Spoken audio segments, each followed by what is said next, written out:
Today we talk a new fighter joining the battle in Smash, a new amiibo reveal, a new Mario board game, the best way to experience the first 4 games in the Metroid series, all that and more on today's edition of Mii Weekly. Let's do this!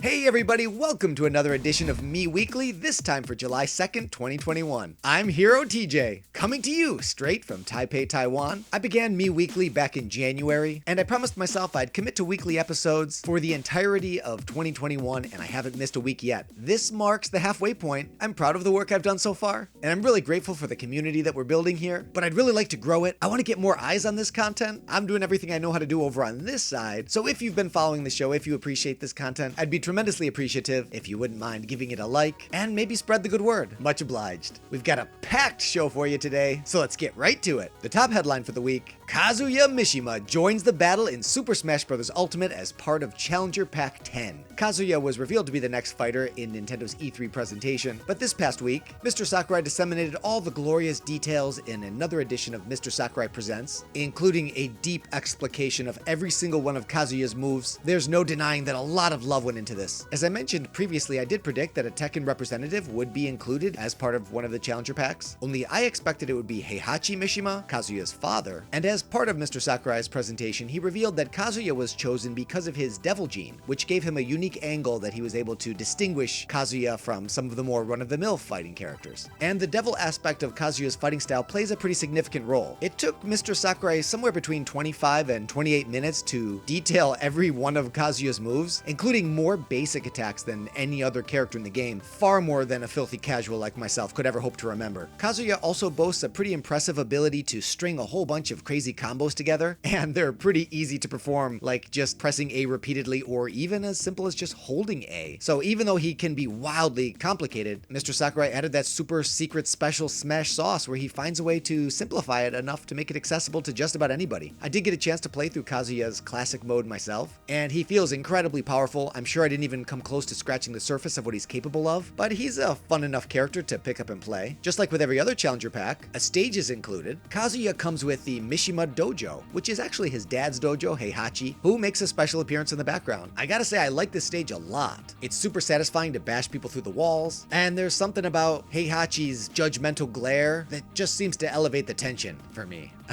Kazuya also comes fully loaded with a whole bevy of new songs, so that's music to my ears. As far as the spirit treatment is concerned, we get 10 new spirit battles. If you've been keeping up with this show, you know how obsessive I can be about keeping my spirit collection up to date. So naturally, I've already played through all of these, acquired all of the new Tekken spirits, including a pretty fun fight with the legend himself, Heihachi, in Heihachi's own home turf. And if you purchase the Heihachi Mii Fighter costume from the last Challenger Pack, he'll appear as a special Mii Fighter version of Heihachi. That's pretty cool. Speaking of Mii Fighter costumes, we got 4 new additions for Challenger Pack 10. Leading off the pack, we get Lloyd from Tales of Symphonia, who, as it happens, is the last holdout from the Wii U Mii Fighter costumes. We also got Skyrim's Dragonborn, based on his default Elder Scrolls V appearance, Dante from Devil May Cry, and I know for some of you out there this is more like Fans May Cry because they were hoping that Dante would join the battle in a more official capacity. And finally, indie darling Shantae joins the battle in Mii Fighter form, and she even brought her own music track. I'm pretty pumped about this one, and it's been a while, but here's some amiibo news. We got our first look at the first amiibo from the first fighter of the second Fighter's Pass, that being Min Min. I think this Min Min amiibo looks fantastic. I love it, even though we could all pretty much safely assume that every single character included in Super Smash Bros. Will eventually receive an amiibo figure. Their extremely spotty release schedule and how dramatically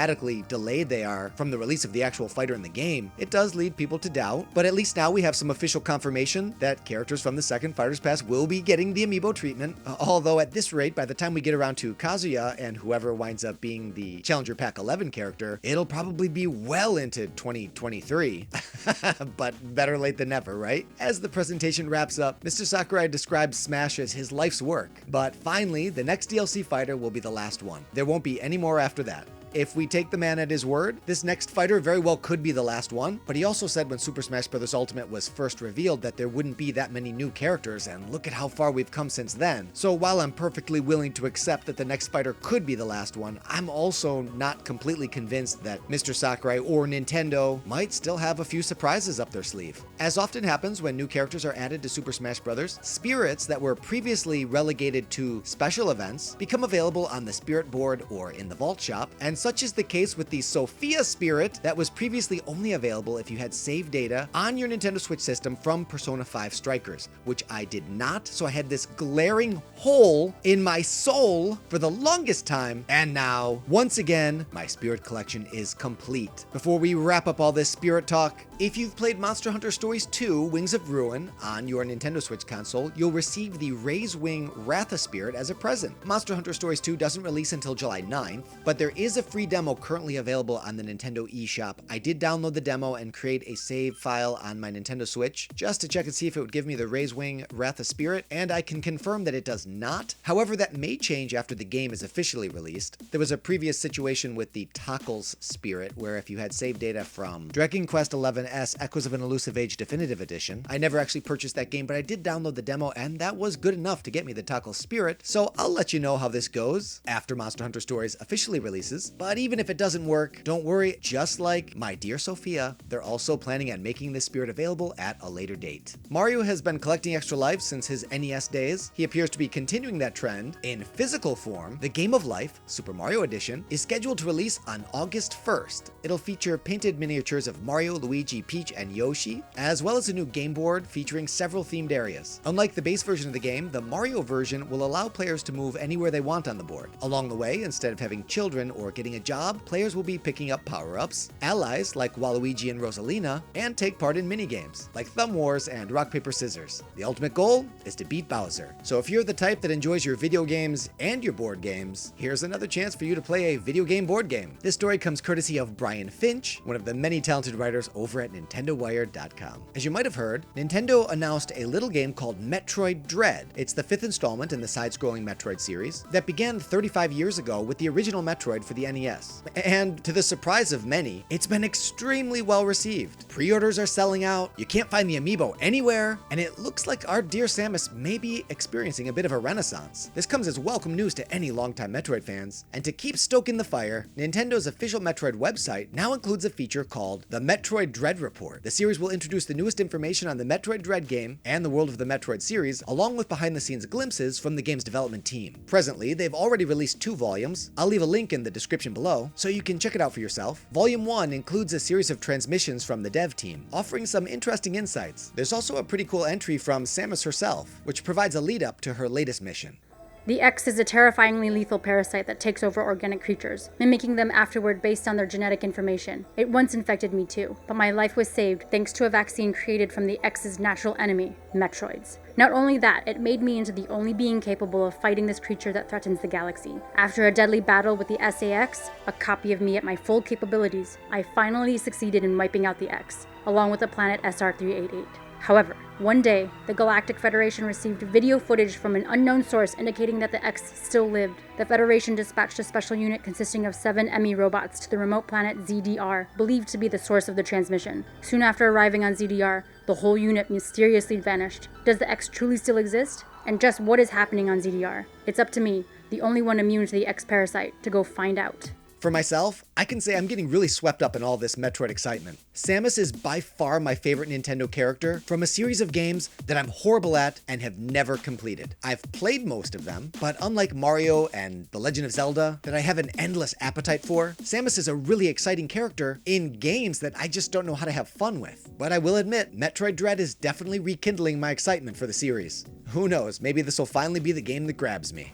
Now playing! This week I dabbled in all kinds of games. I of course did my due diligence in Super Smash Bros. Ultimate, collecting all my spirits and such. I've been needling away at Hyrule Warriors Age of Calamity DLC, and a day hasn't gone by that I haven't played a little bit of Miitopia, but I also took a little bit of time to hunker down and play a game called LEGO Builder's Journey. Now it's not what you might expect from a LEGO game. It takes itself a lot more seriously. There's no comedy, there's no dialogue, they don't even use the minifigures. It essentially boils down to a LEGO puzzle game, where your objective is to build a path for your character to traverse from one point of the screen to another. I bought into it because of a review I watched from, I believe, Nintendo World Report that led me to expect a touching journey about the bond between a father and his son. I can see how some people might interpret it that way, but for me at least, the experience failed to produce anything genuinely emotional, probably due to the uneven pacing of the puzzles. Some are mind-numbingly simple, and others are obnoxiously obtuse. I can understand why it resonates with some people, but its charms were unfortunately lost on me. It does boast a very short runtime to complete it, so it does have that going for it. I was able to finish it in a single sitting, I think somewhere in the 2.5 to 3 hour range if I had to guess. Each of my 3 kids poked around with it as well, but it didn't hold their interest for very long. So not a glowing recommendation from me, but that's just my take for whatever it's worth. And I did also poke my head into Animal Crossing New Horizons, and was surprised by some highly sought after DIY recipes gifted to me by my friend Affinity for Anime. I've been longing for these since launch, so many thanks to him for the welcome assist.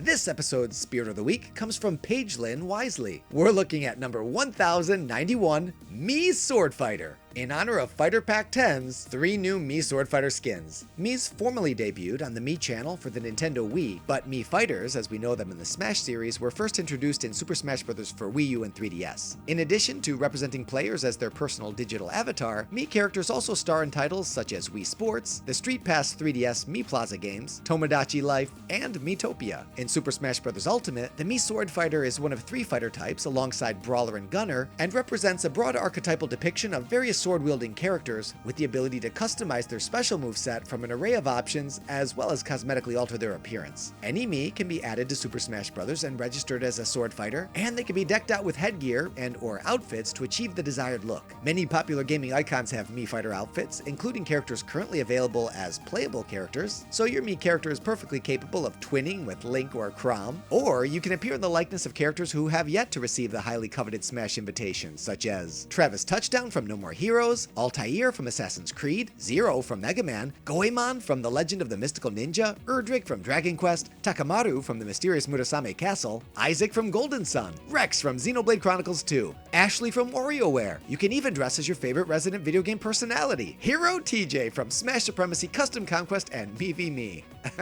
Just kidding. You could though. As a fighter spirit, you cannot equip the Mii Sword Fighter spirit, they're really more for collecting purposes. You can acquire this spirit by purchasing it from the Vault store after creating a Mii Sword Fighter, unlocking them in World of Light, or downloading one from shared content. Thanks to Paigelynn for the suggestion. If there's a spirit you'd like to see featured as the Spirit of the Week, leave your suggestion in the comments section below, and if yours is selected, you'll be recognized in the episode with an on-screen credit, just like my friend Paigelynn.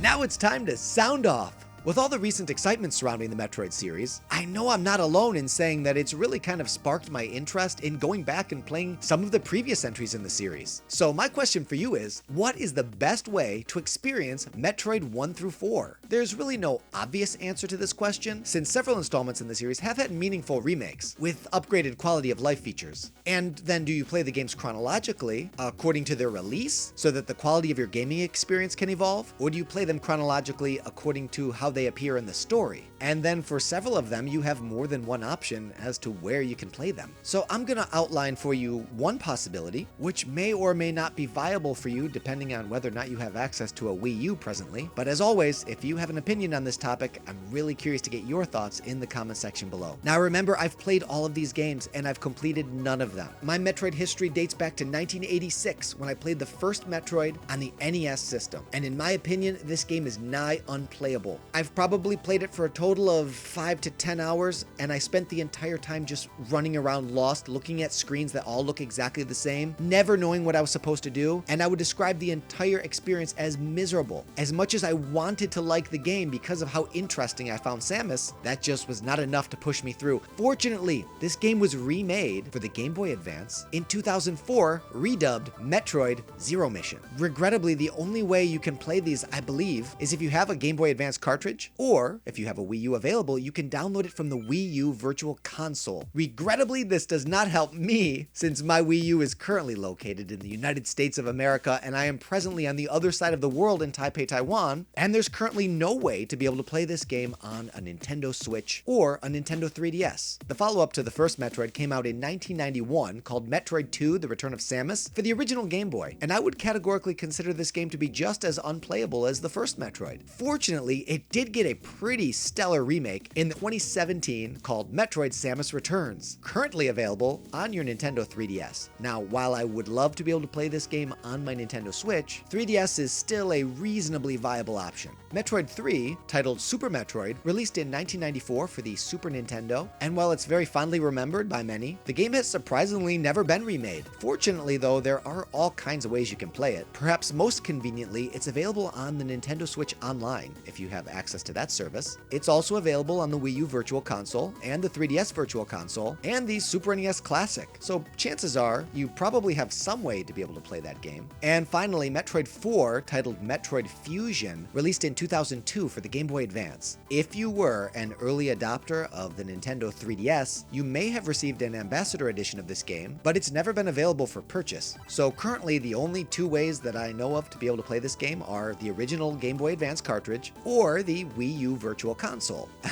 So if you're like me, and part of you wants to play some of these original Metroid games before digging into Metroid Dread this October, the only one of these games that you can currently play on a Nintendo Switch is Metroid 3, and the only way that you can play Metroid 2 is on a 3DS. And probably the easiest way to be able to play Metroid 1 and 4 is on your Wii U Virtual Console. So sadly, the only way you can play these editions of Metroid 1 through 5 is on no fewer than 3 consoles. You need to have at least a 3DS, a Wii U, and a Nintendo Switch to play Metroid Dread, of course. So I'm looking at you, Metroid fans. Did I get it wrong? Is there a better way to play through Metroid 1 through 4 in an attempt to catch up in time for Metroid Dread? And honestly, part of me hesitates to go to any lengths to play through these original titles, because you never know when Nintendo's gonna suddenly surprise you with a remake, or maybe a way to access them on Switch through Nintendo Switch Online. Who knows, maybe we wake up tomorrow and all of a sudden Game Boy Advance appears on Nintendo Switch Online. Wouldn't that be amazing? And that, my dear friends, wraps up another edition of Mii Weekly. I know we stretched on a bit long today. Thanks for sticking it out with me. I absolutely treasure our time together every Friday, and I hope you'll join me back here again next week. Until then, this is Hero TJ signing out. Thanks for playing.